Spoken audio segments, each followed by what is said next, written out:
This is Sarah Mikesell with the Pig Site, and today we're here with Lindsay Miller. She is a veterinary student at the University of Minnesota. Thanks for being with us today, Lindsay. Thanks for having me. Very good. We're here today at the Lehman Swine Conference in St. Paul, which is exciting to be back to shows again. And you presented already to the audience about a new pilot program for African swine fever. Can you tell us a little bit about that? Yeah, I presented about African swine fever surveillance diagnostics. So the USDA, South Dakota State University, and Pipestone have a partnership doing this pilot project that will monitor for ASF and CFS as well with the Pipestone system. So about 30 barns are going to be doing this for 6 to 8 months, and they're going to be submitting fresh spleen samples to the diagnostic lab to test for ASF and then as well as CSF. This is the first program in the nation that's doing something like this.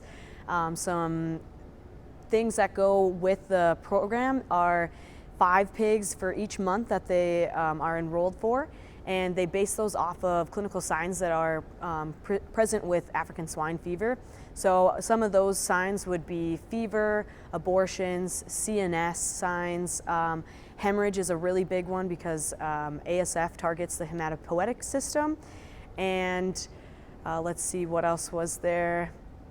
I think that covers mainly all of the clinical signs, but as you might hear or know, that those are clinical signs very similar with other diseases that we see every day in swine medicine. So PRRS, for example, you see abortions all the time. A change in skin color can happen too. Those are actually ASF symptoms as well. So that's our target sample, just to monitor for ASF. And this is a pretty simple project that we're having on-farm staff do. So my job this summer was to make those training videos, and those are rolled out, and the project is en route already. Very good. And what will this ultimately mean for producers? How will they be able to use this?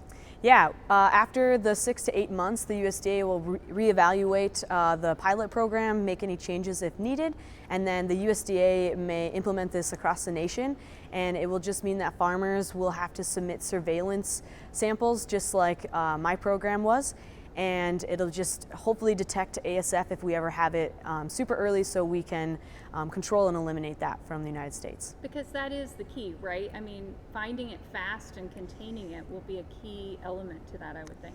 Yep, exactly. So ASF doesn't have a preventative vaccine or a treatment, so elimination of the herd is the only solution to eliminating the disease from the United States. Very good. And with ASF kind of knocking on our doorstep here in North America and Latin America, seems to be more important than ever now, right? To start a surveillance program. Yeah, especially after the positive test in the Dominican Republic. That's 70 miles from U.S. soil, so very important to be looking out for it. Very good. Well, thank you so much for all the information today, Lindsay. Thank you. This is Sarah Mikesell with the Pig Site.